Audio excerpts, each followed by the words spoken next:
True versus Truth. This is Danielle and Matt Forte. I'm going to say my name first this time because usually we say yours first. Yeah. And I think all of our encounters of post-football world was always about, Matt, because it was fame, right? Yeah, you didn't have a name. It was I was Matt Forte's wife.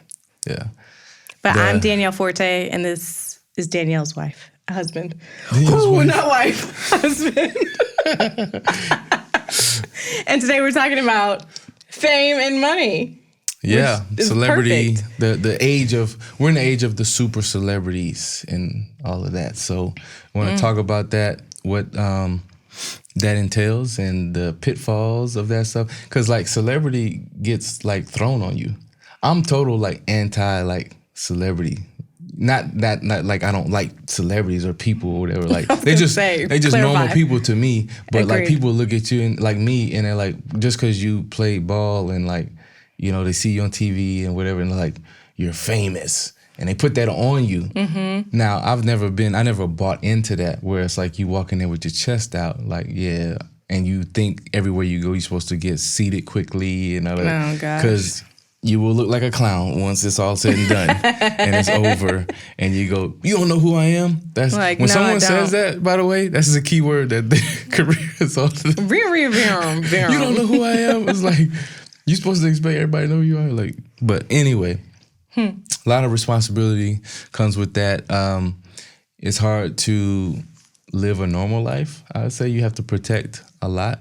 Of your family and your kids and things like that. Yes. Protect your own peace and that stuff. Like you're under a microscope for everything that you do. I'd say before all of that is protect your soul. That's the hardest. Go ahead, bring that word up in there. Protect your soul. Protect your soul. How do you do that? Soul glow. No, I'm just kidding. No, by guarding it with God's word and having people surrounding you that are pouring into you from that same cup, not from the worldly cup. He calls us not to love the world. He calls us to love people, but not the world. We're supposed to be in the world, but not of the world. I teach my kids that. Yeah, that's their morning affirmations. I love that part of the Bible. So I was thinking as I was saying, I love that part of the Bible. But anyway, I was, what did you say? I just lost my train of thought. I don't know, you were talking about soul. It was eloquent. Am I? You're so beautiful. So I lost my train of thought. Don't you agree? Yeah. But what I'll say is knowing a lot of people, because in my former life, I was in entertainment PR. Yeah. And just surrounding myself, I won't even say just in that, my entire life being surrounded by celebrities, it was hard for me to watch them either slip into a slippery slope of dying to the world, or watching them do exactly what they were supposed to do and called to do, and for it to be manipulated and scrutinized. Yeah. Most of the time, Matt, when we were first dating, I would always say, I feel so bad that such and such doing. I feel so bad. He's like, why are you always feeling bad for people? I'm like, because I feel like most celebrities are just not seen. Yeah, there's a cry for like help in that area. Because like you have access to pretty much everything at your fingertips. Like you can go where you want. You depending on the level of your celebrityism, whatever, do what you want, buy whatever you want, and all that. And you think you have it all, but there's still this missing piece. And if you read Ecclesiastes, written by Solomon, who he had everything, which we talk about a lot, very wise. He says everything is vanity, like all of that stuff. And so that missing hole is in your soul. It can only be filled with Jesus. And we try to fill it with everything else. It's like a bunch of junk food you're trying to fill up on. It's like it's not going to do anything Which but is not even just celebrities and athletes. And it's everybody. It's everybody. It's the need to climb to a famous point. And now with social media, as we talked about in one of the other podcasts. It's this access. Anybody can be a celebrity for anything right now. Yeah. But the need for it, but at the root of it, it's the need for acceptance. People want to go viral. They want to go viral because it's the look at me. Because most of the time it's just innately they want to be seen. Yeah. But who should you want? That's mostly it's because you're not being seen because you're not looking to the proper person for yourself to be seen by. Yeah. When you get authentic and you develop that authentic identity in your creator, and he shows you who you are, and you read and you understand how much thought went, like before the foundation of the world, God chose us to be holy and blameless. That means before the world was even created, that he chose you if you're here. So, I mean, you're not just anybody. You just didn't get here by anything. He like, created it don't matter. you in your mother's womb for a purpose. Knit you in your mother's womb, right? So it doesn't matter what way you came about getting here. You know what I'm saying? So people, I feel like I'm a mistake because this was the situation that my parents had, and they're no longer together, whatever. No mistakes. God makes no mistakes. He makes you have no a purpose mistakes. and an identity. You're here for a reason. So when you actually develop that and you know that, it changes the game because the validation. Changes how you move. You don't need that from other people, and that's a lot of weight that you can take off. Yes. Of your shoulders, and you can actually go and continue to live your life in a way that glorifies God. But what I was talking about, like with that hole in your heart, Ecclesiastes, Solomon in Ecclesiastes, Solomon says that God has placed eternity in man's heart. So that feeling of like never being satisfied or whatever, like something missing, that piece, it's because God has placed eternity in your heart on purpose. So you're going to seek something that is eternal, and the only thing that can do that is salvation. And so either salvation or the other side, which you don't want to do the other side. It's an endless black hole. Ain't no black hole, is fire. Well, I'm just saying black hole. Well, to get to it's never ending. So, when we talk about celebrity and influence, like you said, anybody today can go viral and they become a celebrity, and it kind of is like I'm gonna use you're saying it's sad. Like you said, it's sad because you find people doing everything and giving everything of themselves for people you don't even know. Oh my gosh. And you live and die on what their response is. You're missing what's right in front of you.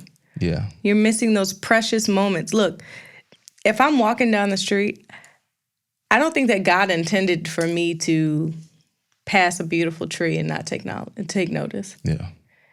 These are everything around us are His creation. So for us to bypass that, so we can do something that elevates us, so we're elevated more than Him. It's a sickness. But then that's what follows into another type of idolatry, like we talked about on the social media podcast. You have idolatry within needing to be famed, feeding that pitless hunger, and then it flows into how do you get fame? What do the famous people have? They have material things. They have money. Yeah. It's the cars. It's the clothes. It's all these. And it's not to say that fame in itself is bad. Yeah. But it's to say that what you do with that fame. How you steward it, like how you steward everything, how you steward your relationships, and how you even steward your relationship with Christ. Like we've been saying over and over this season, it's a test. These are tests, and they're laid at our feet for us to show Him that we want to glorify Him and not ourselves. Yeah. Metaphorically, so like, I want to help somebody out. So like if they don't understand, like, your idea and the weight that comes off without having to do that. When you have that on and you're doing everything for other people's gratification and for to be validated by them, and you're just trying to be popular and be this and that. Nothing's wrong with wanting to be seen and all that, but just know that when you're doing that, you're doing that for your friends and all these other people, especially when you become a celebrity, they build you up until you're at the top and you had that because then everybody leaves at some point. At some point. But it'd be like setting yourself on fire to keep everybody else warm. They're going to stay by you while you're on fire. But when you burnt up to a crisp, yes, they're going to walk away and find the next warm place. Absolutely. And now what's left of your life? Nothing. Yeah, what are the fruits of your labor? I'd love to ask certain celebrities that have passed on, what were the fruits of your labor? If you look back at your life, are you satisfied with what you have? Is it because awards, bodies of work, like what are the fruits of your labor? Mm-hmm.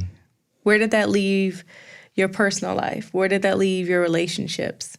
Are you happy with it? Some might say, I'm completely satisfied. Others might say, I wasted my life trying to be something for other people instead of trying to be something for God. Yeah, you do notice there's a ton of... Have you noticed, like, there used to be a trend, like, childhood celebrities would, flip out after they became, like, teenage, adult age or whatever. And it was just so much emotional stress on them. They didn't know how to handle that at a young age.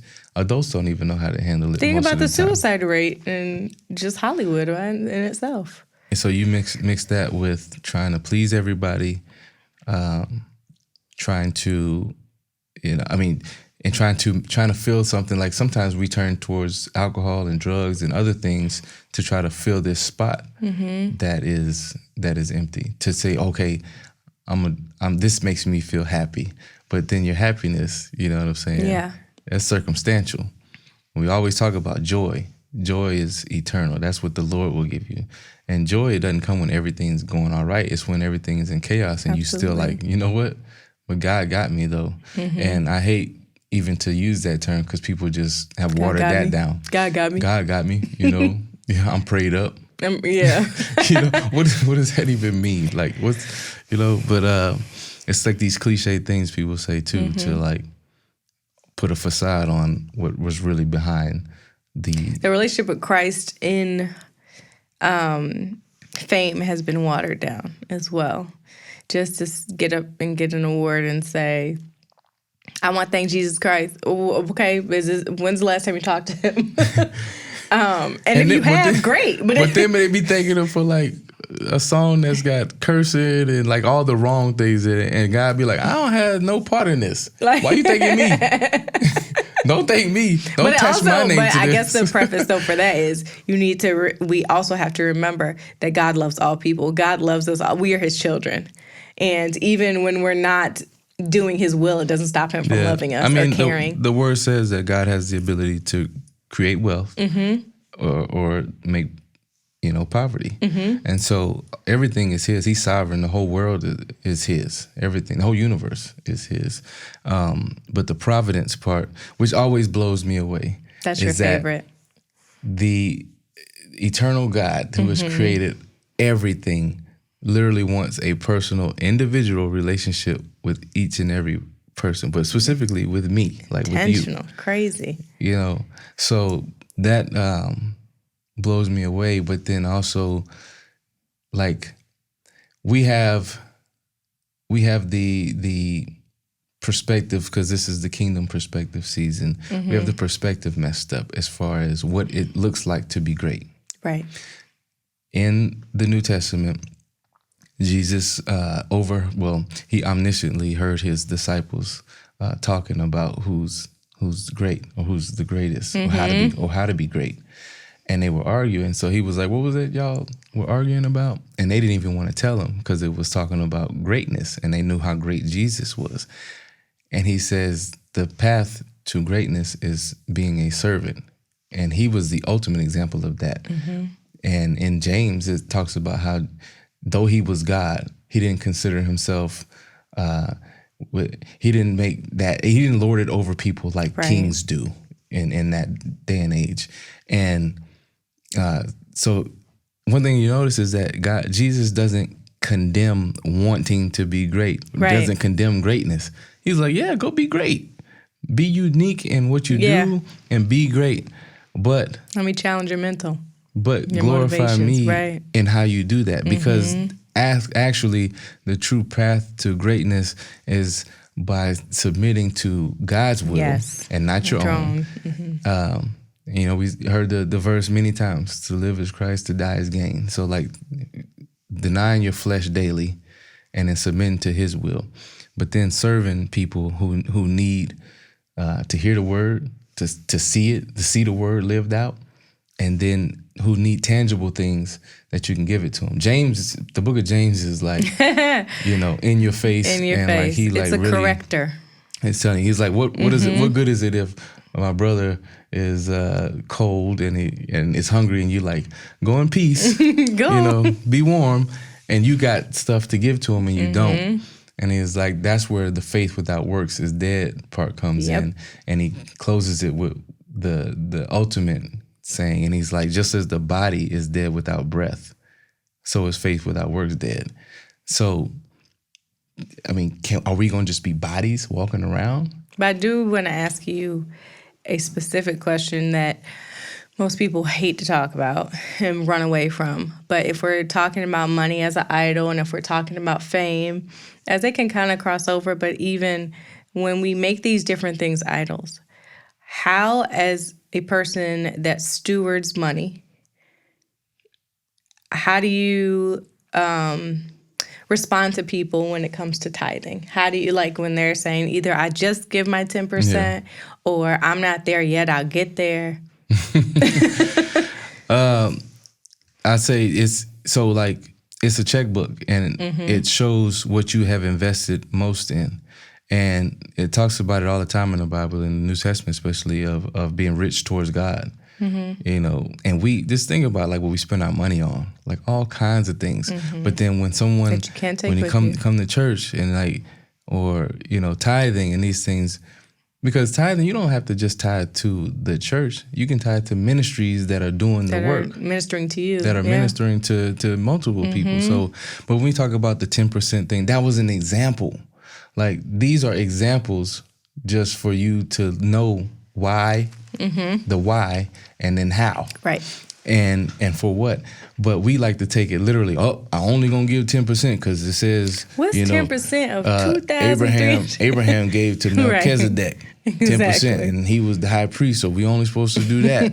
And so it's only the first fruits. But like, what people don't understand, what I would tell someone is that, don't you see that God is blessing you in order to be a blessing? So when you are blessed and he fills your cup and you empty that cup out and bless other people and give, you don't think he'll refill that? Exactly. He's going to pour more into the same cup because it's being poured out. It's being poured out to his people. It's like the little champagne tower thing with the glasses, and the top just one overflows. It's overflowing into every other cup. So we always try to just hold on to everything. So that's why the Bible talks about money so much. It talks about it almost more than any other subject. Absolutely. Because it's the true revealer of where your heart is. Luke 12:34, for where your treasure is, there will your heart be also. And it really reveals the posture of your heart. No human can see it. Only God can. Yep. And so your giving is probably the greatest testament of how close you are to God. That and your anxiety or fear. Agreed. I mean, this topic is always something that, these two topics, they're not things that people want to talk about, because you have to become vulnerable and you have to be able to put the mirror up and be honest with yourself. And at the end of the day, it always boils down to idolatry. Yeah. And how can I remove that from my life? We're called to not covet. And when everything in our lives are meant to provoke us to covet. I remember when we were at the conference and Francis Chan was like, you're not supposed to covet anything. When you see something, I'm like, do you know how challenging that is? Like, a commercial comes on, you're like, I would really like to eat that. Oh, that's coveting, don't do that. Like, I was like, well, you gotta eat. Don't drool over or like thirst an outfit, over. like, oh, that's nice. Like, that's nice. Let me see if I can Google and get that. If I'm walking in, it's a hard thing to fulfill everything that's in the Bible, and that's why God knows that we are imperfect people. God knows that even as we talk about this, we've fallen short to things many times. Yeah. But we ain't perfect. We're not perfect. Believe that. No, we're not at all.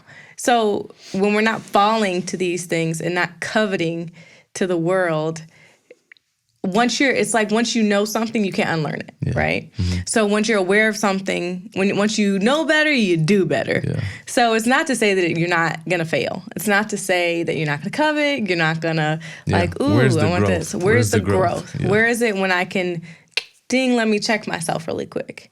Yeah. And I think that's where these conversations, which I love the kingdom perspective, are supposed to provoke. They're supposed to provoke conversation. Well, the most important thing about giving and money, and we'll close after this, is that it shows the faith you have in God. Mm-hmm. And so you were saved by faith through grace, by grace through faith. I think I had it backwards. But anyway. A day.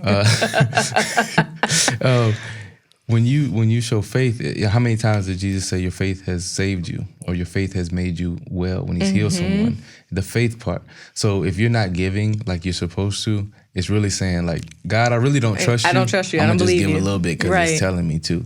And the model for it, when Abraham gave, he gave because of what God did for him. He didn't give in order to get back. A lot of people give because they want to get back. Transactional. God don't work like that.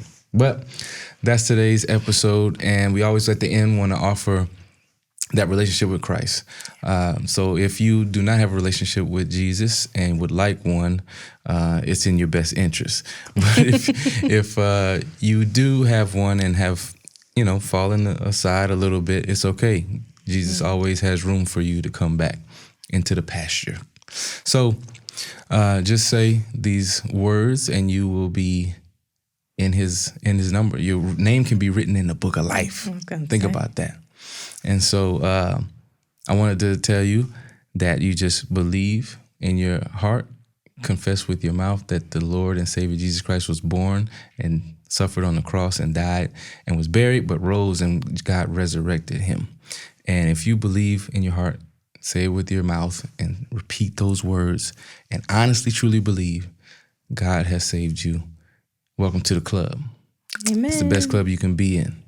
And I just leave us with a little tidbit. I heard or read this the other day. I think Billy Graham said it and said, what's the point of being known worldwide when heaven don't know your name? Ooh. So that's gut for the punch. Celebrity talk. That is, because I want to know where I'm going. Exactly. And when you know where you're going, you live freely. That's right. That's right. So thank you for tuning in. True vs. Truth podcast. This is Matt, Forte, and Danielle signing out. Peace.